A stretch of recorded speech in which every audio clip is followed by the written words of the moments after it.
as I was saying to some of our colleagues from Lancaster, these are both the Cinderella subjects, AC magnets and power supplies. And quite often they're not treated at all, which to me is bizarre, because if you've got a storage ring, that's fine. Everything's DC and everything stays steady. And so the magnets are DC magnets and the power supplies are DC, which is just like a very, very large version of the thing that charges the battery in your car.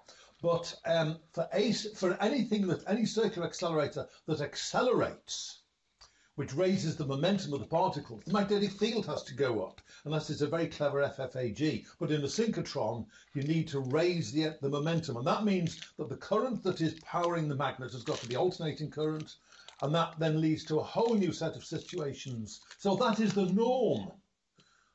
Both the power supplies have got to be AC and the magnets have got to be AC, but these are seldom treated in lectures. So today you're going to get the frank revelation of the mysteries of AC systems. And I know some of our friends at the back there are engineers, so they're already into such systems, and probably they're going to tell me where I go wrong. But the rest of you are physics departments, are you? I'm a chemist. You're a chemist? Yeah. Well, yes. What do you know? I'm sure you'll have no be problems. amazing. I'm sure you'll have no problems. Yes, we've actually had geologists and you guys are physicists, are you? Aerospace. Pardon? Aerospace. Aerospace. Wow. I came back from Geneva on Friday night. I'm very glad that we have good aerospace because the plane didn't drop out the sky. Right, let's get going then. Okay, so as we've said, it's a specialised topic but needed in any synchrotron accelerator.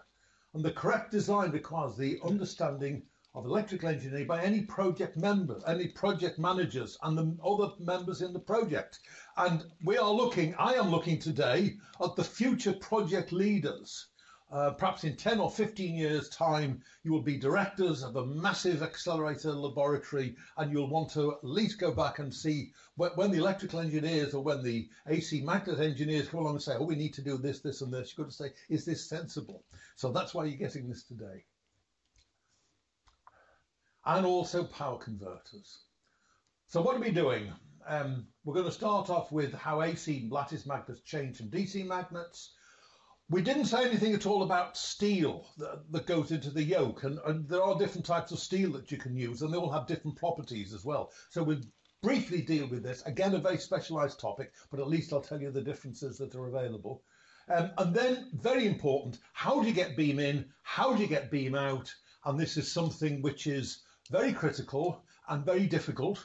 Big currents, big voltages, weird magnets. Again, not often treated in particle accelerator lectures. And then the standard design, these are called the kicker and the septum magnets and their associated power supplies. And then the variation in going back to the beginning again, we're going to look at the variation in the design of AC magnets, the effect of eddy currents in vacuum vessels and coils, and the properties of the choice of steel. You all know what eddy currents are, don't you?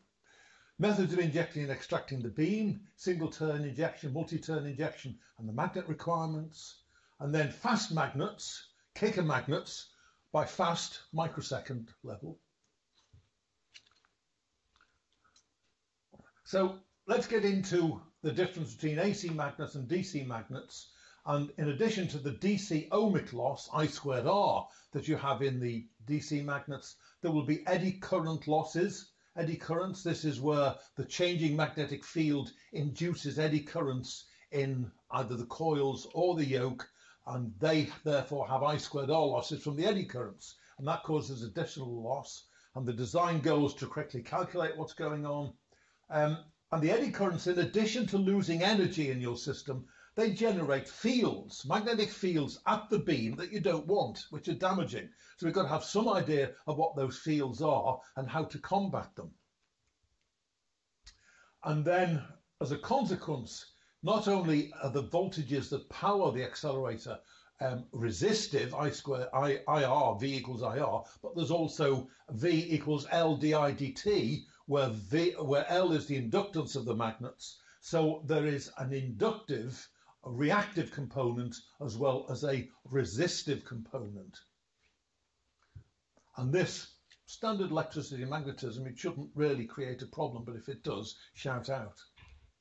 So here's how we're going to be looking at the magnet. Here's our main coil with the iron yoke going through it.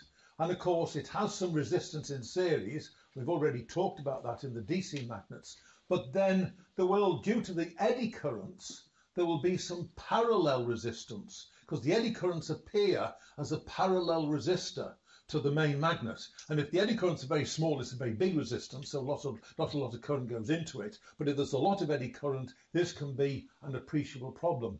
And then finally, you know, these magnets have got coils, and they're sitting on an earthed yoke. There is a capacitance to earth as well, and that at times can cause problem, and we mustn't overlook it. So, in addition to Maxwell's equations for magnetodynamic statics, we've got curl E equals minus dB by dt, and if we apply Stokes' theorem to that, we get the voltage in the loop is equal to minus d phi by dt, and there's nothing mysterious in that, is there? So eddy currents are induced in any conducting material in the alternating field. And as I've already said, the loss of energy and the modification to the field strength in the beam, the field strength at the beam. So how big are these eddy currents? Well, I'm not going to go through the whole business today. When you get the printout and when you actually are able to go onto the Cockcroft website and see this, it's all here. We do it by taking a lump of conductor. We're assuming that there's an externally induced field of B sine omega t, and then there are dimensions. It's tau in thickness, it's lambda in length, and it's between plus or minus a, so it's 2a wide. And then you just carry out you think of two thin slices, calculate the voltage across them. You know what the resistance is from the resistivity of the material, be it copper or whatever. So you calculate the current that's flowing there, and then you do the integration across the whole block. And again, this is not a difficult piece of maths, and it's all written down here. And what we finally finish up with is the power loss per unit length, so we've divided by lambda, is equal to omega squared, where omega is the frequency of the external field that's being applied, b squared, the flux density, a squared, the width of half the width of the block of conductor, times a, where a is the cross section. So notice that's also putting in a component of the width, over 6 rho, where rho is the resistivity of the material, and that is for a rectangular block. And give you some idea of what it is, a 10 by 10 square copper conductor with a 1 Tesla peak field at 50 Hertz has a loss of 1.7 kilowatts per meter. 1.7 kilowatts. That is not trivial. That's what's called a lot of energy, particularly if you've got a fairly big coil sitting around a magnet and there's flux of this level. Normally, however, you don't get 1 Tesla passing through the coil. It is very much less than 1 Tesla, but that's the level of eddy current loss that you can get in a conductor sitting in a magnetic field. We need to know what the perturbations are in the magnet as well at the beam. And so here's the model that I'm using. I'm using a rectangular yoke of high permeability material, and here's a vacuum vessel of radius big R sitting inside that, and the vacuum vessel has got a certain thickness and it's got a certain resistivity, and you will want to make the vacuum vessel from material as high a resistance as possible, because the alternating field going up and down through this vacuum vessel is going to induce eddy currents in the vacuum vessel. And we're going to do the simpler solution, which is assuming that the fields that are generated inside the vacuum vessel due to these eddy currents are small compared to the field that we're putting on it. If we don't assume that, we've got to start solving differential equations, and that's too difficult for me at my age to get into differential equations. So we again do a very simple calculation of the voltage induced in the different shapes of the vessel, and the phase of those the phase of the currents induced by the main magnet, which is B sine omega t, Here is the amplitude ratio between the current generated B in the magnet, the field generated by the coils, and the field generated by the eddy currents, and it is this term here, and you see it's going to vary as the square of the size of the radius, and it's also going to vary as the size of the gap as well, which is odd. But the gap in the magnet, the eddy currents, just as the main coils use the yoke in the magnet to magnify, to increase, to concentrate the field across the beam, so the yoke does likewise for the eddy currents. So in a small gap, the eddy currents would be bigger. Now, the phase of the perturbing field is also given by this arctan, so that the phase of the eddy currents, of course, will be 90 degrees out with the main field, but this is the resulting angle of the total field that's being posed on the beam. So here's the again, the mathematics is normal but a bit messy. So here, for a cylindrical vessel radius r, you've got this little lot, which is the variation with horizontal position big X, that is with x equals 0 at the beam center, and so you see that the distribution of the perturbing field is given by this series here. For a rectangular vessel, it's given by this, and for an elliptical vessel with semi-axes A and B, it's given by this. And in fact, you can show that if you have A equals B, that lot becomes that lot. So again, this is something that has got to be checked in the design of a magnet, and particularly the design of the vacuum vessel to go into the magnet. With a 50 Hertz system, this is particularly damaging. With a 50 Hertz system, you've got to make the vacuum vessel as high resistivity as possible. So note that the resistivity is on the bottom line in each case, and the higher the resistance, the better, to such an extent that in a 50 Hertz cycling machine, sometimes ceramic, quite often ceramic is used rather than stainless steel. The perturbation of stainless steel would be too great. So there's the first order of the perturbation, and it is dipole, reduction in the dipole field, so the eddy currents reduce the dipole field seen by the beam, but it also generates a sextupole component as well, because the eddy currents are concentrated towards the outside of the vacuum vessel, so they're producing a sextupole field, so that will then change the beam chromaticity.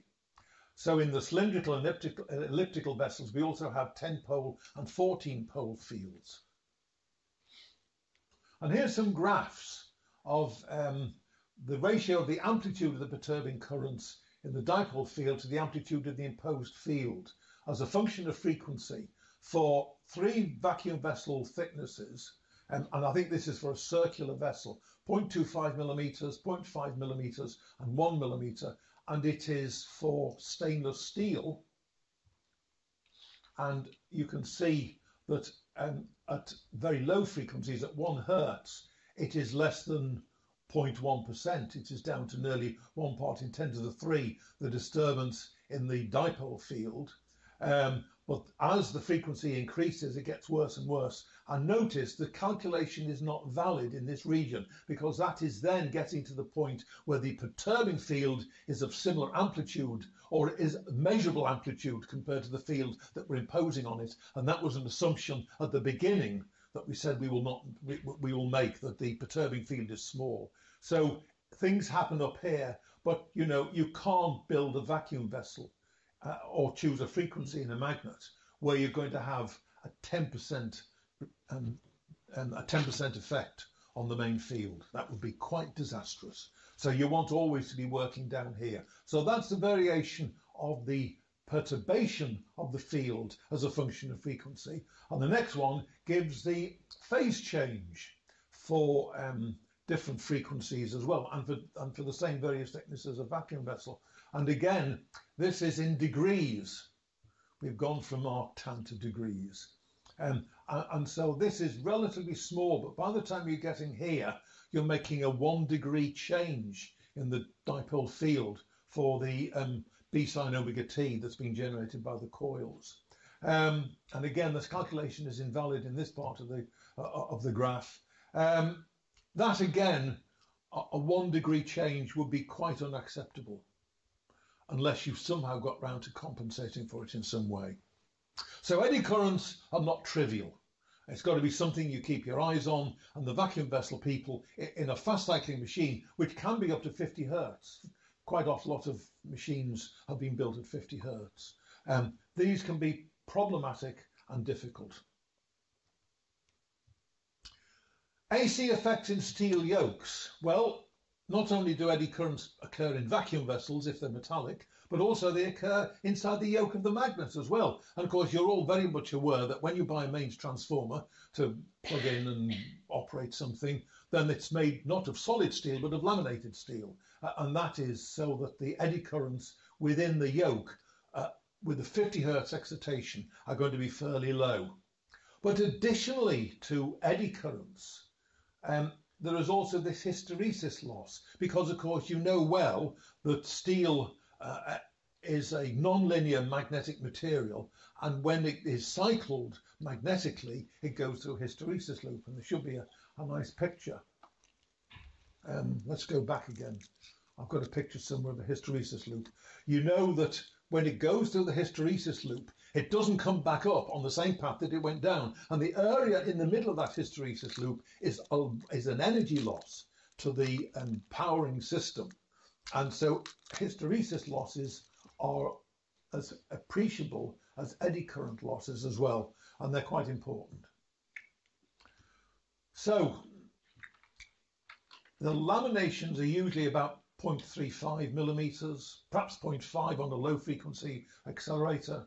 But you then have to coat the laminations by a thin layer of insulating material just on one side. Otherwise, the currents would jump across the gap between the laminations. 10 hertz, a lamination thickness of 0.5 millimeters is up to 1 millimeter can be used. But at 50 hertz, it's got to be between 0.35 and 0.65. And you can go down to 0.28 millimeters as well. I've seen where we can buy steel at 0.1 millimeter for higher frequency magnets. But there's another important point about the laminations, and that is if you're building a large accelerator with, say, 50, 80, 100 magnets, then you want the magnetic behaviour of each of those dipoles to be very, very similar, as identical as possible. And if you just get steel running off the steel mill, be it solid or laminated, the manufacturers cannot guarantee that you'll get the same magnetic properties over a week or so when the stuff is rolled off. They can't even guarantee the same properties from the beginning to the end of any one batch run. So what you have to do is buy all the steel for your large numbers of dipole magnets and get them in a room, and there'll be 20, 30, 40 different piles that have all been run off at different times on different days. And then they have to be shuffled like a pack of cards when you're not cheating at cards, when you actually shuffle the cards. They have to be shuffled so that each dipole magnet has got a representative balance of all the material that was rolled off in the steel mill. And then you'll get a situation where the dipoles behave very, very similarly to the magnetic field that you're applying. How are we doing for time? There's a story of a Russian accelerator laboratory who during the Soviet days was donated a battleship by the authorities in Moscow. And so they cut the battleship up and they got these sort of massive great lumps of steel and they put them all together and they made the magnets and they turned the beam on, and they tried and they tried and they tried and they could not get the beam round the accelerator until they took all the magnets out again, broke them down into the individual lumps of steel, shuffled them, put them back in, and it worked. So the shuffling is important. So you would use this not just for AC magnets, but you'd use it for DC magnets as well. And many of the DC magnets we built in this laboratory, if they're in a large ring, we would use laminated steel. perhaps 1 millimetre of laminated steel. But if it's just one single magnet, a spectrometer or a single bending magnet or something down a beam line, then you can get away with solid steel. Yes, there's a hysteresis loop, you see. So you can see that the internal area of this, the integration of B dot dH over that particular path gives the energy lost per cycle.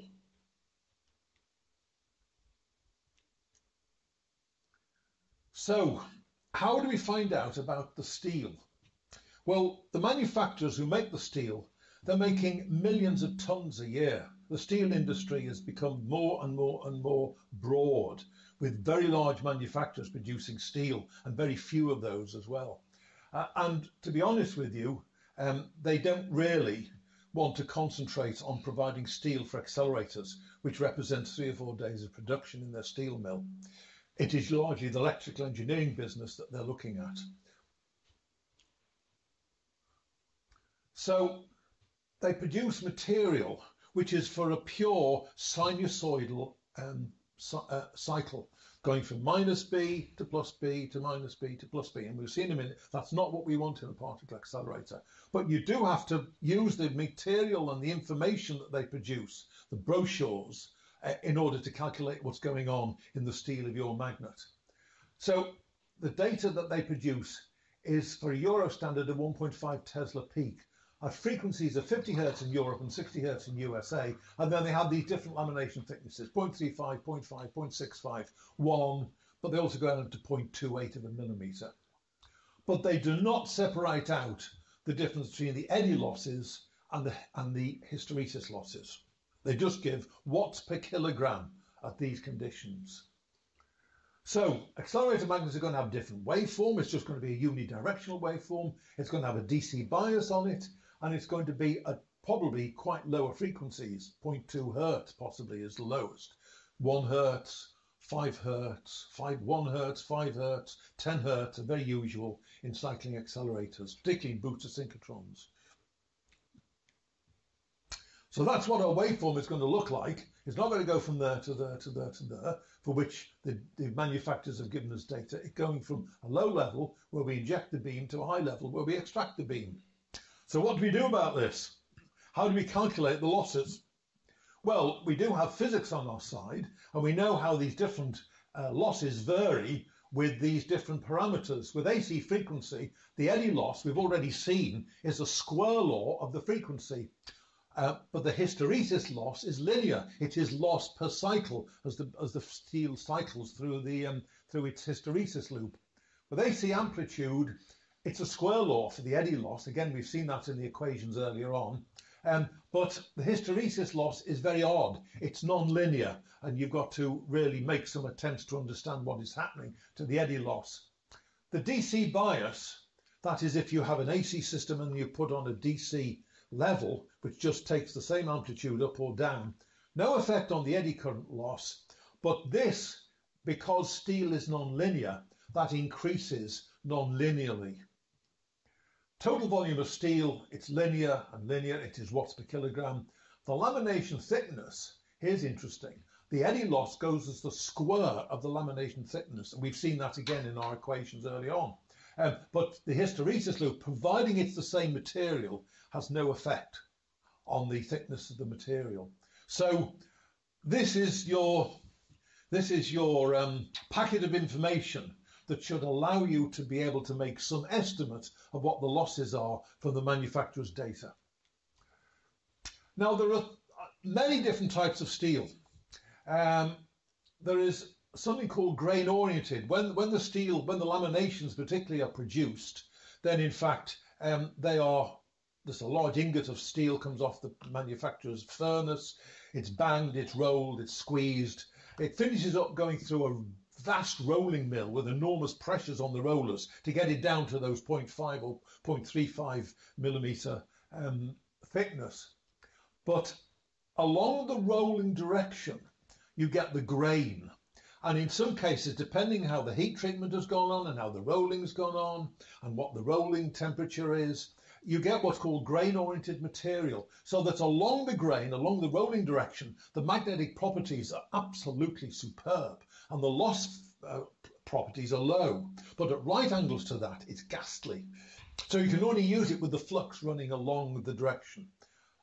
So it has very high magnetic properties with very low AC losses in the rolling direction. In the normal to the rolling direction, it is much worse. And furthermore, if then you're making the magnet and using various mechanical methods to first of all chop it into bits and then make a lamination out of it, quite often they have to be re-annealed in order to achieve these very high quality magnetic behaviours. Non-oriented to steel, this is the stuff that you usually get in your transformers at home or in the car or wherever. And it's much more standard material, and it's only half the price of the grain-oriented material. There is some anisotropy, only about 5%. The manufacturers give different grades, and the big thing is silicon, which is included in the mix. And the more silicon in the mix, the worse the performance of the steel at high field is, but the better are the AC effects. The lower are the eddy currents and the hysteresis loop. So it's a balance between using it at high field with very poor AC effects, or reducing the peak field down to a lower level and using material that is much better in terms of AC losses.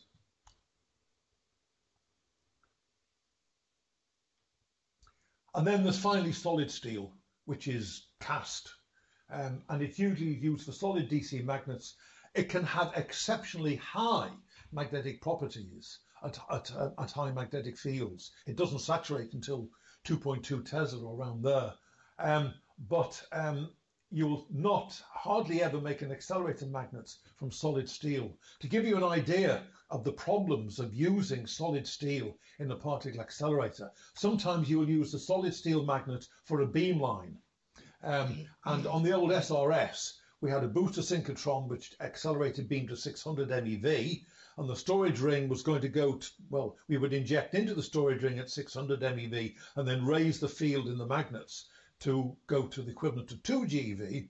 But the beamline between the booster synchrotron and the storage ring, we used some old magnets from the original facility here at Daresbury called Nina. And these were big solid steel magnets, sort of this size, because they were used for spectrometers in the early days. And you get the booster working and you get the booster extraction going, and the beam would go out and go straight through one of these magnets onto a little screen, so you could see what that you had beam there, and you could see what the beam position was. And if everything was fine, the beam size was correct and all the rest of it, you then want to turn that magnet on to bring it into another beam line with another screen before it went into the storage room. So you turn on that magnet and then you flip the television camera and you'd look at the fluorescent screen along the second part of the beam line. The beam lines would be like a dog leg like that. And you'd wait. And you'd wait. And the current in the bending magnet, the current in the beamline magnet had already gone up to the right value, and you'd wait. And after about 30 seconds, you'd begin to see that beam creeping in from the left. And it would be another 30 or 40 seconds before it finally got into the middle of the screen, and you could see you got. And that is the effect of eddy currents in the solid steel when you just turned on the beam, when you just turned on the field. So it would take a minute for the true field that you're generating from the coils finally to deflect the beam by the right amount. So it's a big effect. So here's the comparison of four different types of steel. How are we getting on for time? We're at halfway, aren't we? DK70, non-oriented, low silicon, laminations of 0.65, AC losses 6.9 watts per kilogram, permeability at 1.5 Tesla is 1,600, at 1.8 Tesla 184. Now here's so that is something that you'd use in a DC magnet where you still wanted to use laminations which are shuffled. Here's AC material, CK27, non-oriented, high silicon content, 0.35 millimeter laminations. Look, the watts per kilogram has come down by a factor of 3, but the B at 1 point, the permeability at 1.5 Tesla is very much lower, not quite a half, but at 1.8 Tesla it's down again. Now here's the grain-oriented material. The silicon content I'm not sure about, 0.27 millimeters, down to 0.79 watts per kilogram in the direction of the grain. So it's down by very nearly an order of magnitude compared to this little lot. And at 1.5 Tesla, the permeability is over 10,000. And at 1.8 Tesla, the permeability is 3,100. That would go happily to 2.2 Tesla. And then finally, this non-oriented solid material, very low, not suitable, and then the permeability is greater than 1,000 at 1.5 Tesla and greater than 160 at 1.8 Tesla. So why not use this? Why not use this? Well, first of all, it's twice the price, but it might be worth it. But secondly, the magnetic field is going to be going round in a loop. And whilst this is the properties along the grain, the properties across the grain are ghastly. And I've only known of one accelerator laboratory which have attempted to use grain-oriented material for a C-core dipole, and they got into big trouble. The dipoles would not track with the quadrupoles. You say, why don't you make different? Well, in a transformer, each rectangular limb of the transformer is laid down in a former. And so you can make sure that all four sides of the transformer will have the rolling direction in the direction of the field. You can't really do that in an accelerator magnet. There's big mechanical problems. Imagine trying to build a C-core magnet where you've got a pole and you've got a top and bottom yoke and you've got a back leg, and they're all separate pieces of steel, and you've got to bolt them together. Nobody's ever really tried that. It's just too much like hard work. So there's the problem with grain-oriented material. There's the rolling direction, and along these axes it's great, and along this one it's dreadful. And as I say, it's difficult, if not impossible, to make each limb out of separate strips of material.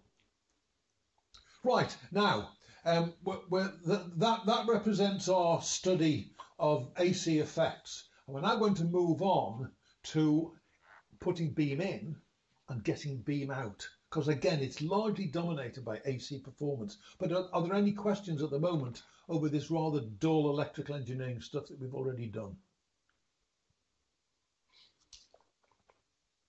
By that I mean everybody's happy or brain dead.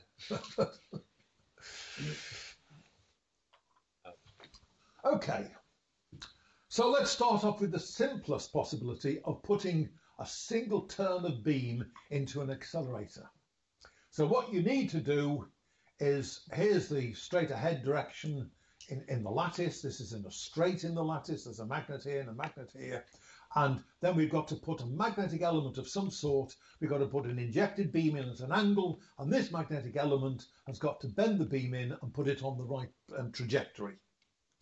In multi-turn injection, it gets much more difficult, because you've got to inject beam into an accelerator where there is already beam circulating.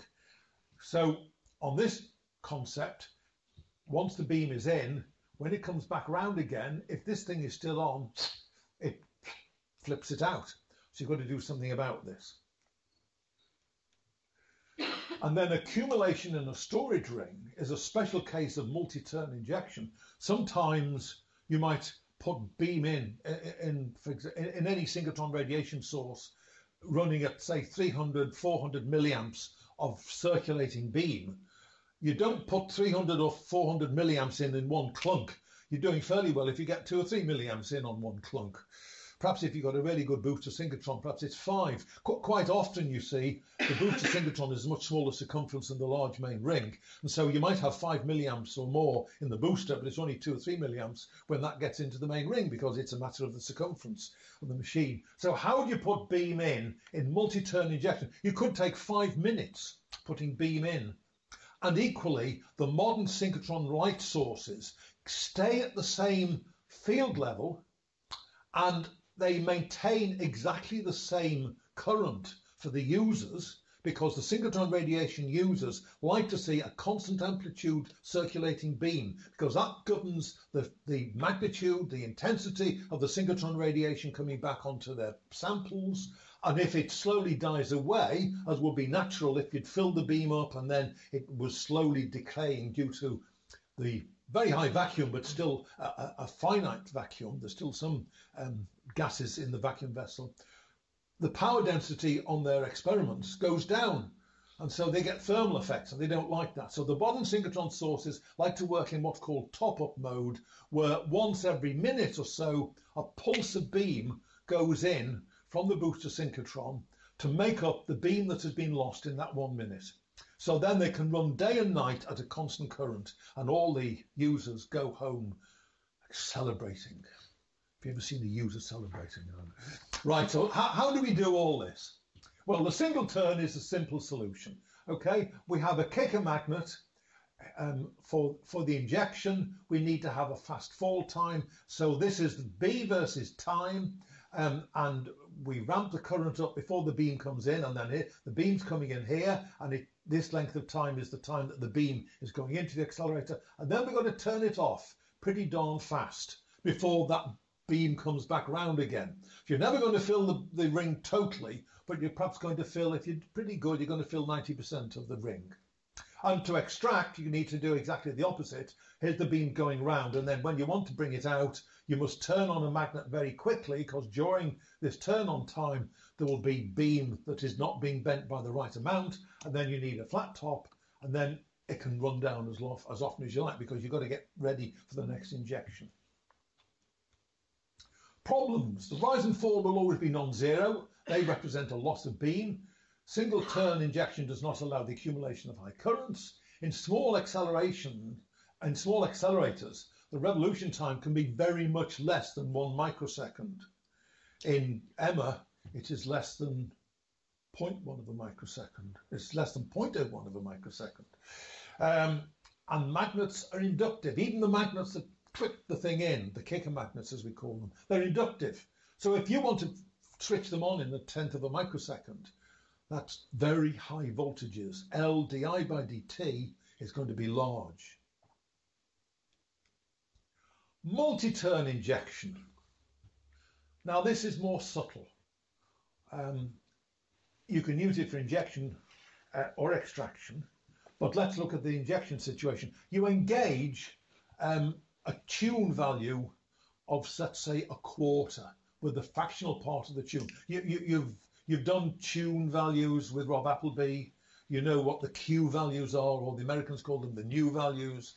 And if you've got quadrupoles and dipoles in a separated function lattice, you can tune the quadrupoles to get into an area where the tune has got a 1/4 integer resonance.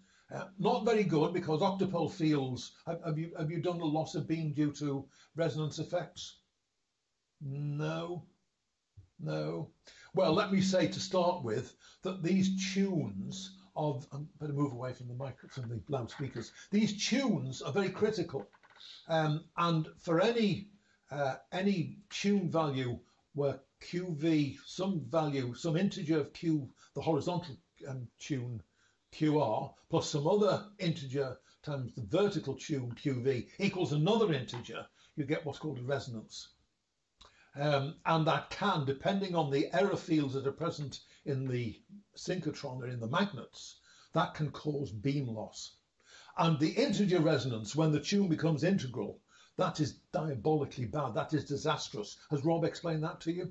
Yeah, okay. So if you get Q equals an integer, dead, yeah, it goes completely, because the magnetic errors mount up. At half integer, it's pretty lousy, because the quadrupole errors mount up. Third integer is due to the sextupole errors. Fourth integer is due to the octupole errors. But by that time, you can afford momentarily to go into the fourth integer. So we're looking at a situation where in horizontal phase space, QR, the fractional part of QR is 1/4 integer.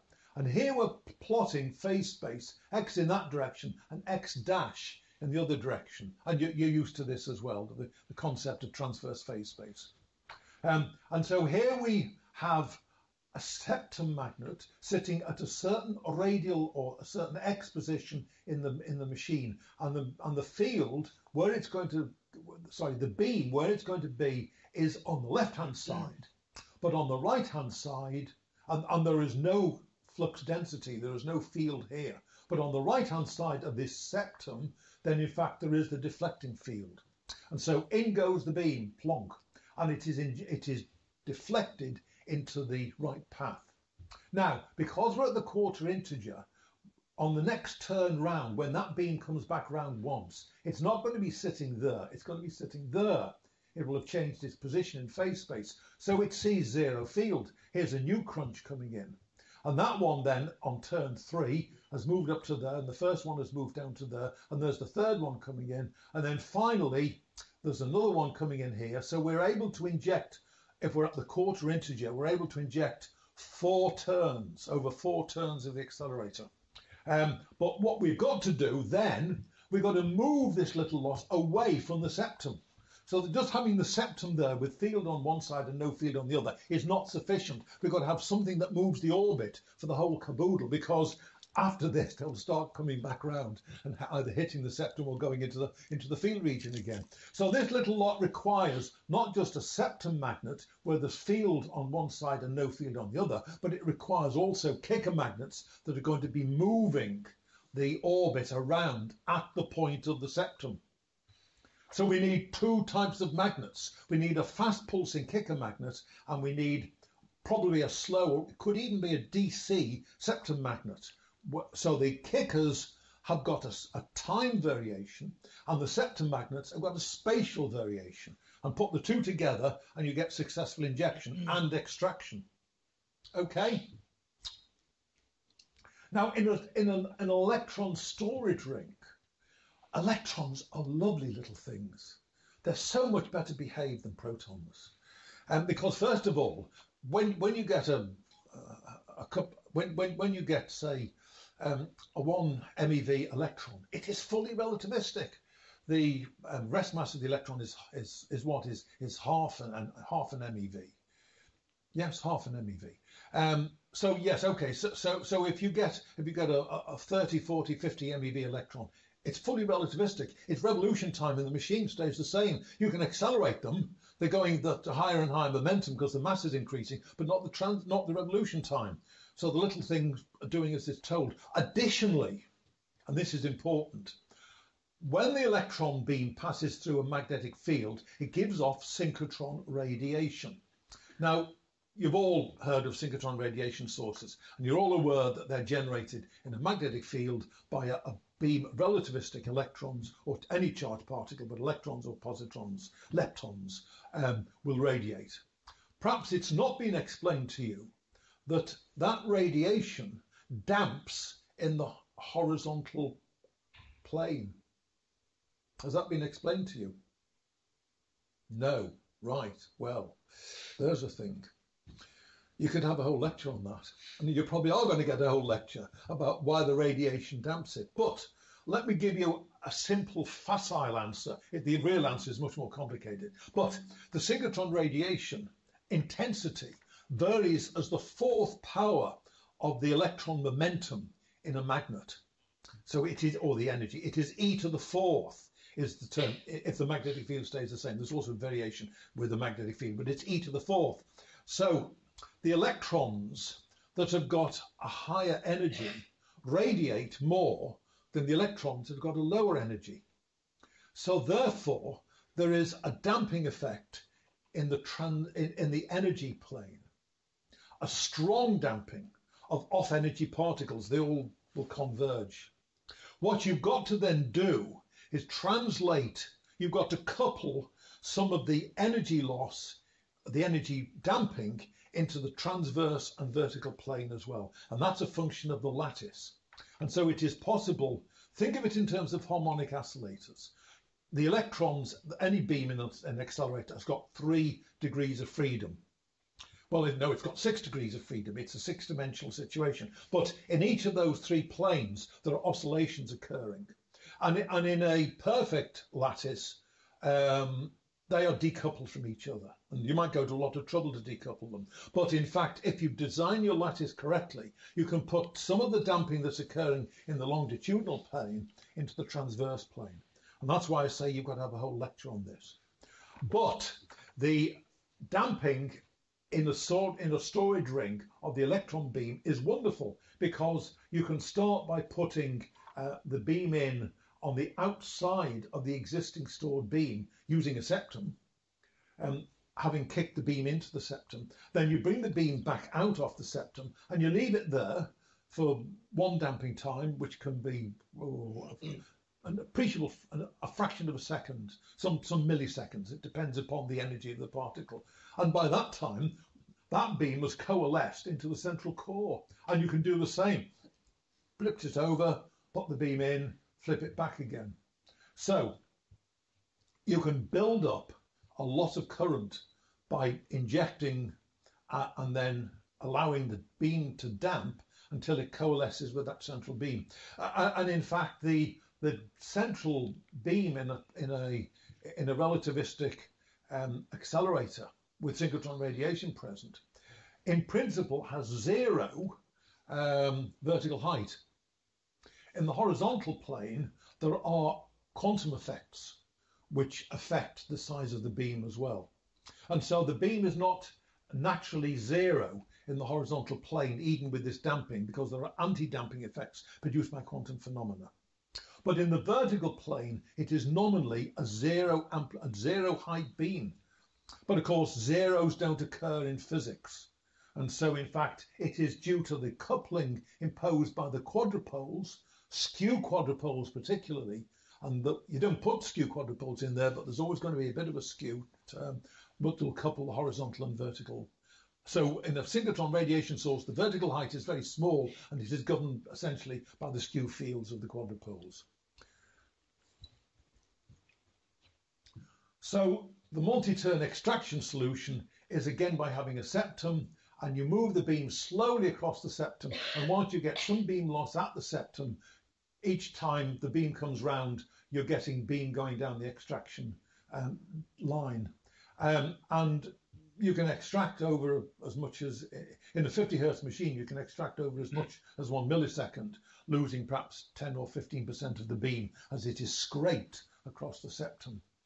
And you can actually improve the efficiency by blowing the beam up. So the bigger the beam is physically, the less beam you lose on the septum. It's the ratio of the size of the beam. The loss is the ratio of the size of the beam to the thickness of the septum. So what do we want? We want it now, as I think of the student protest. What do we want? Money. Kicker magnets. We want to have pulsed waveforms, rapid rise or fall, usually much less than a microsecond, and a flat top for uniform beam deflection. And the septum magnets can be pulsed or DC, and we need spatial separation in two regions, one region for high field, one region for low field, identically zero, and the septum be as thin as possible. That's roughly what it'll look like. Here we've got a septum in the middle, and we've got B here, and we've got zero field there. So, because the demanding performance required from these systems, the magnet design and the power supply design must be very closely coupled. You can't say, right, we're designing a magnet and we're going to have a power supply over there, oh, and connect them up by 2 wires, please. It will not work. So there's 2 alternatives to how you do it. You have a distributed system. By distributed, you know what I mean by delay lines, where you have a line which has got series inductance and parallel capacitance, and so the line has got a characteristic impedance of Z0, and it has a transit time as well. This should be reasonably familiar to you. Even your standard little bit of coax cable has got a surge impedance value. It says it on the side, 50 ohms or whatever, and it has a finite transmission time, which will be in the nanoseconds, but it's still there. And if you don't watch your television aerial, in the old days, before digitals, the television aerial, if you didn't match it properly, you got some of the television signal coming back to the set, going back up to the aerial and coming back down, and you got ghosting. Right, the distributed system using a delay line, then a lumped system where you try to make the magnets as pure in inductance as possible, and you can use delay line or capacitor feed for this excitation. And so a high frequency kicker magnet, very, very simple, a window frame magnet with the conductors there, and there is the beam sitting in the middle. And this is a single turn, and we would be pulsing it at perhaps 10,000 amps, and we would perhaps need to have many kilovolts on it to get up to the flat top of 10,000 amps. That previous one would be a lumped system. And now here is the distributed system, where this is the magnet. And the magnet is made deliberately with a parallel capacitance going down to Earth. And then here's the power supply, which is also a series inductance with capacitance, which is storing the energy. And here we have a line matching the impedance of these two. These two have got to have the same impedance, Z0. And here we have the matching. And here we have a device called a thyrotron, which is essentially just a switch, a gas-filled switch that you can turn it on and you can't turn it off. They've got to turn off when the current goes to zero. And this is just charged in DC when the switch is off. So this charges up to 20, 30, 40,000 volts. And then you switch it on and bam, the energy goes into the magnet, and the magnet is terminated by a resistive surge impedance of Z0 to prevent any reflection going back in. If this was just short-circuited or open-circuited, then there would be reflections. So the distributed system, if the delay line is, the power supply delay line is charged to a voltage V, the thyrotron triggers. Half of that voltage goes into the magnet. The other half reflects back into the delay line. So it only gets V over 2 into the magnet. And that gives a current waveform of V over 2Z. So the circuit is terminated by a pure resistance Z. And getting a pure resistance at those frequencies is not easy.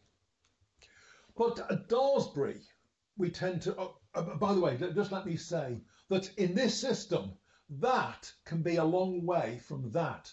These connections, which are coaxial, if they match the correct pulse impedance, then in fact they can be many meters away. And in CERN, for the enormous great kicker magnets that sit underground, this little lot sits on the surface, and there might be 80 meters of delay line separating the two. And you know there's going to be a time delay, but you anticipate that, and it's been measured. And when you pulse this little lot, you know that 50 nanoseconds, 200 nanoseconds later on, the field is going to hit the magnet. Now, this is not the way we do it at Daresbury. We like to use as lumped a magnet as possible. And here's the magnet, and here's another thyrotron, and here's a resistor, and here's a capacitor. So what we do is we charge the capacitor, then we turn the thyrotron on, and we get a waveform given V over R 1 minus X of RT over L, where L is the inductance. And what does that look like? Oh, there's an improvement where we put a capacitance across the resistance. And that's the sort of waveform you get. For 1 microhenry with a rise time of 0.2 of a microsecond, with a resistor of 10 ohms, 4,000 picofarads, this is what we're getting. But there is a big but. The power supply and the magnet must be very, very close together, because any inductance in the interconnecting cable adds to the inductance of the magnet and slows it down. So normally you'll see a magnet sitting inside a vacuum vessel, and the power supply will be right up against it, no more than that. And there's got to be a feed through to get to the vacuum vessel. If you go into EMMA, you'll see a kicker magnet, 2 kicker magnets. There's an injection and an extraction kicker. They're right bang, slap bang up next to the vacuum vessel. Yes, there's the EMMA kicker magnet sitting inside. That's the top plate, and that sits down in the beam. And you can see this, like everything else on EMMA, it is an absolute pain and very, very difficult to design. But it goes and it works. Have you been round EMMA? You have. Okay, jolly good. And this is the feed through that the pulse goes down, and the power supply is going to sit on top and goes bang through that feed through. And there's the EMMA injection kicker waveform, beam injected injection constraints. And then something we can't do much about at these frequencies, that's 35 nanoseconds to turn this off. And then 500 nanoseconds circulating beam. And there's a problem with the post pulse, but it's there, 1% of it. 99.5 milliseconds of no beam. Septum magnets. Here's the classical one. I've already said you want a septum, which is here, and you want the circulating beam out here in no field, and you want the beam that is being injected to see a field. This is a straightforward C magnet, and here is the here's one conductor, and the return path of that conductor is there. The only problem is you might want to put 10,000 amps through that, and you want it to be 1 milliliter wide. And 10,000 amps through 1 millimeter is a bit hard going. It gets hot.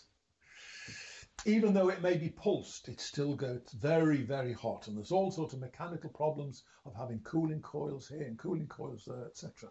But there's a way through it. The septum, you see, has got to be very, very small to minimize beam loss as you're creeping the beam around. And the front septum was very high current density and major heating problems. What we do is this. We use what's called a pulse septum. Here again is the C magnet. Here is where we want to have zero field, and here we want to have high field, but now we put the conductors to generate the field on the back leg, which is usually a very bad place to put conductors because you get all sorts of field distributions all over the place. But now we don't use DC here.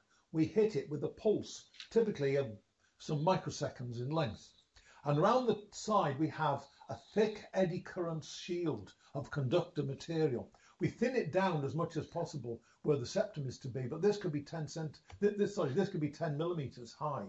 And so when the septum pulses, it generates flux, and the eddy currents generated in this conductor, which got to completely surround the magnet, prevent 99% of the flux density coming through and getting to the beam. So the field outside is about 1% of the field in the gap. But there's big currents in this, aren't there? Enormous currents as well, induced by the pulse. But they're sitting down at Earth. They're bolted down onto the base plate. And so there's a conduction path for heat straight into the base plate here, whereas in the traditional design, it was the septum itself that was underpowered, and you had to somehow get the heat out of it. And you can even put water cooling in the base plate, so that any heat generated in this goes straight down here. And this is, again, the septums in Emma are of this nature. So there's the comparison. Oh, yeah, pardon me. This is a problem of using different computers and the formatting of a page sometimes goes completely haywire, in that this was written on a different computer to the one that is showing. What you've got to do is cooling. For the classical one is complex water spirals in thermal contact with the septum, whereas in the eddy currents, the heat generated in the shield is conducted to the base plate. Conventional steel will do for a DC or low frequency pulse. High frequency ferrite material or very thin steel laminations have got to be used for the microsecond pulse. And this is a bit of a problem because whilst you can use, I think in Emma we use 0.1 millimeter laminations, and that's okay. But if you have to go to ferrite, which is very poor magnetically, saturation flux density of 0.5, 0.6 of a Tesla, and permeabilities of the order of 3, 4, 500, something like that, it's not wonderful. Oh, right, here's an example. The resistivity rho, permeability mu, the skin depth is given by this equation. So Emma, we've got the screen thickness of the beam height is 1 millimeter, elsewhere 10 millimeters, excitation 25 microsecond half sine wave. Skin depth in the copper at 20 kilohertz is 0.45 millimeters. So that is 2 skin depths, but everywhere else it's 20 skin depths. So there is very little flux density penetrating through. There it is sitting in. Emma is a weird machine. I mean, this is the biggest bend I've ever seen on a septum magnet in any accelerator. Normally it's the order of 5 or 10 degrees. I mean, this is what? This is 60 degrees or something crazy like that. And the people that devised the lattice didn't think at all about the problems with putting beam in and getting the beam out until fairly late on. and it was left to us poor in-house physics stroke electrical engineers to try to work something out. So we did. There's the septum again, enormous bend. And all this is the eddy current screen. And here's the heavy current on the back leg, and here's the front face of the septum. And in fact, even there's a little nib there, because even then some beam could get out the side here. So we've actually extended the eddy current screen a little bit. Here's the beam pipe, of course. We've extended this a little bit further just to minimise the amount of stray field that the circulating beam sees. So there are out of vacuum designs such as that. You can have the septum running outside the vacuum, but I think we will call that a day for this. We're not doing too badly. We'll stop and we'll have a cup of coffee and we'll try and get back just a bit after 1:45. Any questions? Was that reasonable? Something you've got to know about, isn't it? Maybe a bit boring, but it's something you've got to know about. And you should get the whole